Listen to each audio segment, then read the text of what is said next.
नमस्कार, मैं मनीष कुमार अंकुर खबर 24 एक्सप्रेस में आप सभी का स्वागत करता हूं। इस वक्त मेरे साथ आध्यात्मिक गुरु मां प्रभाकरण है। तो मां प्रभाकरण से हम बहुत सारी चर्चा करेंगे, बहुत सारी बात करेंगे और असल बात करेंगे आध्यात्म के बारे में। तो आजकल जी माता जी, स्वागत है आपका। नमस्कार। नमस्कार जी, सोशल मीडिया में बहुत सारी चीजें आजकल फैल रही हैं सनातन के बारे में। कोई ना जाने मतलब क्या क्या चीजें बोल रहा है। अल्प ज्ञानी हम बोल सकते हैं उन लोगों को, या ना भी बोलें। तो उससे पहले हम आपसे पूछना चाहेंगे, क्योंकि आप आध्यात्म के बारे में काफी आगे निकल चुकी हैं और आध्यात्म के बारे में मतलब आपका जो रिसर्च है वो बहुत अच्छा है। और मैं जहाँ तक भी, क्योंकि आप देवप्रयाग से जुड़ी हुई हैं, उत्तराखंड में जो केदारनाथ और बद्रीनाथ हैं उनसे जुड़ी हुई हैं, डायरेक्ट जुड़ी हुई हैं। तो इस जुड़ाव को भी देखते हुए एक सवाल जो सोशल मीडिया पर बहुत जबरदस्त करके फैल रहा है वो है कि एक कथावाचक है जो काफी अच्छी कथा बोलते हैं, दिखने में भी काफी अच्छे हैं, मतलब ग्लैमरस के साथ कथा बोलते हैं वो। हाँ, मतलब उनको कह सकते हैं ऐसा। तो उन्होंने ऐसी फ्लो में बोला या सच में बोला ये चीज हम नहीं जानते, लेकिन हमने जो उनकी वीडियो देखी है, खैर मैं वीडियो नहीं चलाना चाहूंगा इस कंट्रोवर्सी में, मैं नहीं चाहूंगा कि आप इस कंट्रोवर्सी में पड़े, लेकिन हाँ उस पर सवाल जरूर हम पूछना चाहेंगे कि जो कथावाचक है उन्होंने पूछा कि उन्होंने जो कहा, अपने भक्तों से कहा, एक लगभग लाखों लोगों की भीड़ थी, उस भीड़ में कहा कि माता सीता रावण की बेटी थी और अपनी बेटी से मिलने के लिए रावण उनका हरण करके लंका ले गया था। अब इस पे आपका क्या कहना है माता जी? आप हंस भी रही हैं, खैर लेकिन हम जवाब चाहेंगे। जो भारत का आध्यात्म है जी, वो पूरी तरह से रहस्यमयी है। बिल्कुल, कथा के ऊपर कथा, कहानी के ऊपर कहानी। और मैंने रामायण और महाभारत को पढ़ा तो जितने भी पात्र हैं सब लोग अपने अपने शापों को भोगने के लिए, शापित जीवन को भोगने के लिए धरती पे आते हैं। हर जगह देखो जो भी है, मतलब वो देखा मैंने। तो ये तो गलत है कि उनके पुत्री कहीं भी नहीं पढ़ा मैंने, जहां तक मेरे को हमने भी नहीं पढ़ा। हमने रामायण भी पढ़ी है और इसके अलावा रामचरितमानस भी पढ़ा है। उसमें मतलब कहीं पे भी हम लोगों को नहीं दिखता कि ऐसा कुछ है। नहीं, ये पुत्री का तो कहीं भी बखान नहीं है, क्योंकि मैं बहुत डीपली पढ़ा। वैसे सिंबॉलिक हम कुछ भी कह सकते हैं, जैसे सिंबॉलिक माना जाता है। ये भी बोलते हैं कि जैसे धृतराष्ट्र है तो धूर्तराष्ट्र, और जैसे धूर्तराष्ट्र अंधा होता है और दुर्योधन, जब धूर्तराष्ट्र हो जाता है तो धन दुर्योधन हो जाता है, मतलब ब्लैक मनी हो जाता है। तो इस तरह का सिंबॉलिक भी है ये, मतलब नहीं, लेकिन इसको सिंबॉलिक भी नहीं माना जा सकता ना, नहीं। अब ये है जैसे राजा दशरथ जिसकी 10 इंद्रियां अपने बस में हो, वो राजा दशरथ है। और 10 मुख जिसके 10 इंद्रियां इधर उधर फैली हो, वो दशानन है। तो बहुत ज्यादा है। जैसे अगर जिसकी 10 इंद्रियां बस में है, जहाँ राम होगा मतलब विवेक होगा, वहाँ अच्छे लक्षण होंगे, लक्ष्मण। और जहाँ शत्रुघ्न भरत होगा, भरण पोषण होगा, खूब खाने पीने को मिलेगा, हिष्ट पिष्ट लोग होंगे, वहां शत्रुघ्न होगा, मतलब शत्रु को हनन की ताकत होगी। तो ये सारा जितना पढ़ो इसको ना, उतनी बार उतने अर्थ निकलते हैं। हम किसी भी चीज को डिटो ये नहीं कह सकते हैं कि ये यही सत्य है, ये असीमित है, इसको कोई नहीं पा सका। जब पता चला तेरा तो पता नहीं मेरा, आप वो वाली बात है। और इसमें खो जाता है आदमी।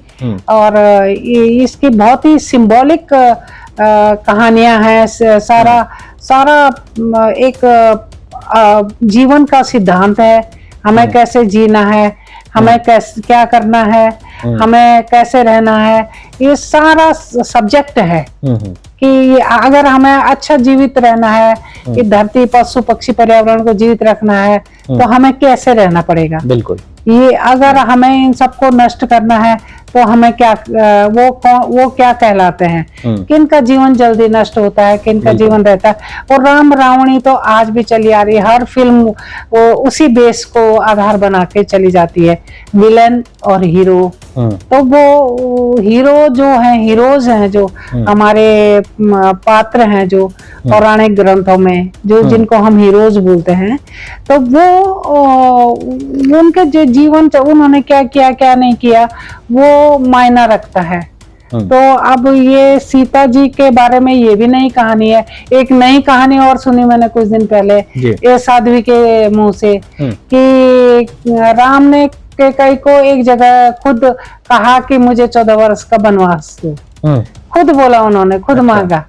लेकिन ऐसा भी किसी किताब में नहीं। हाँ नहीं है ना, तो वो बहुत सारे है कि ये अपनी तरफ से ये लोगों ने बना लिया। नहीं ये क्या होता है, तो कई दंत कथाएं चलती हैं पैरेलल, कई ऐसी कथाएं हैं, कई जगह राम के बारे में बहुत दूसरी कथाएं चलती हैं, रावण के बारे में दूसरी कथाएं चलती हैं। तो ये ना उस काल में क्या क्या दंत कथाएं थी या पौराणिक काल से जो कथाएं चली आ रही थी, वो उसमें कथाओं में कथाएं हैं, कथाओं में कथाएं हैं। तो इसमें कुछ नहीं कह सकते, मतलब ये सिद्ध नहीं है कि मतलब ये सत्य है। हाँ, ये सत्य नहीं है पूरी तरह से ना, नहीं ये सिद्ध नहीं है। और इसमें क्या है कि लेकिन हर चीज का अर्थ है, हर चीज का अर्थ है। जिस भी कथा को हम पढ़ते हैं उसके पीछे कोई ना कोई अर्थ है। उसमें क्या है कि अच्छा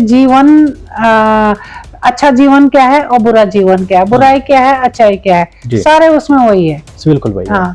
एक और साधु थे, मतलब वो भी काफी बड़े हैं और मेरे हिसाब से इस देश में काफी बड़ा नाम है। हम उनका भी नाम नहीं लेना चाह रहे हैं, ना ही हम उनकी तस्वीर को शेयर करना चाह रहे हैं। लेकिन उन्होंने कहा कि जो माता यशोदा है, कृष्ण भगवान की माता जी, वो कृष्ण भगवान की माता जी नहीं थी, बल्कि उनमें वो कुछ और ही देखती थी। उनका मतलब वीडियो बहुत ज्यादा वायरल हुआ सोशल मीडिया पे। हमारे कथन नहीं है और हम इस चीज को बिल्कुल भी नहीं मानते, ना ही हम इस चीज को सत्यापित कर रहे हैं। हमारा जो आध्यात्म है पूरा भरोसा है, लेकिन जो तोड़ मड़ोड़ रहे हैं ये लोग, ये चीजें ठीक नहीं है। तो उनका कहना था कि जैसे माता राधा है, यानी कि उनकी गोपी थी, है ना, तो वैसे ही वो भी उनकी गोपियों में माता यशोदा थी। तो ये चीजें ठीक है माता जी के इन चीजों से इतनी छेड़छाड़ की जा रही है आध्यात्म के नाम पे। वो एक दाढ़ी बढ़ा लेते हैं और फिर मतलब जो हमारे जो पौराणिक माता यशोदा क्या थी, उनकी दासी थी, मतलब गोपी थी। आपको लगता है ये सही है?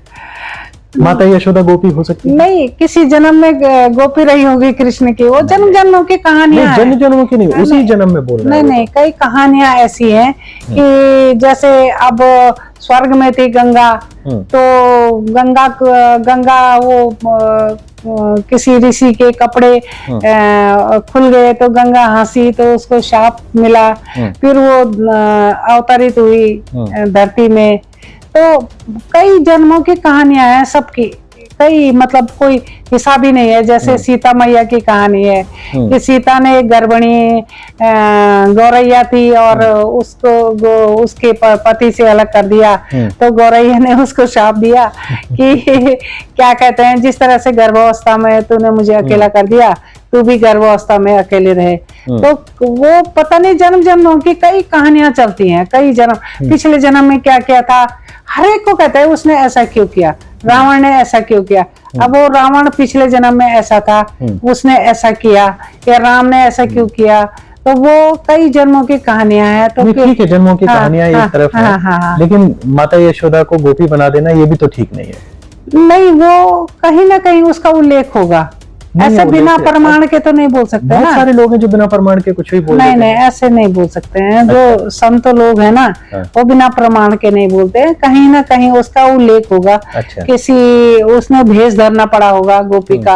अब जैसे इंद्र वो ऋषि का भेष बना करके वो चले गए थे अहिल्या के पास, तो वो भेष बना, गोपी का भेष रखा होगा कहीं पर ठगने के लिए कृष्ण को, यशोदा ने गोपी का भेष बनाया होगा। अच्छा, तो ऐसा हो सकता है, क्योंकि रूप भी धर लेते थे उस जन्म में, कोई किसी का रूप धर लेता था, कोई कुछ कर लेता था, बिना प्रमाण के बिना उसके नहीं बोल सकते। कहीं ना कहीं उल्लेख होगा इस चीज का, उल्लेख होगा। चलिए, तो हो सकता है कहीं पे इसका उल्लेख हो। माता जी कह रही हैं, तो खैर हम इस चीज को मानने के लिए तैयार नहीं है और ना ही इस चीज को हम प्रमाणित कर रहे हैं। तो माता जी इसी के साथ में बहुत बहुत शुक्रिया, आपने जवाब दिए बेबाक होके। तो मैं मनीष कुमार, खबर 24 एक्सप्रेस के लिए धन्यवाद।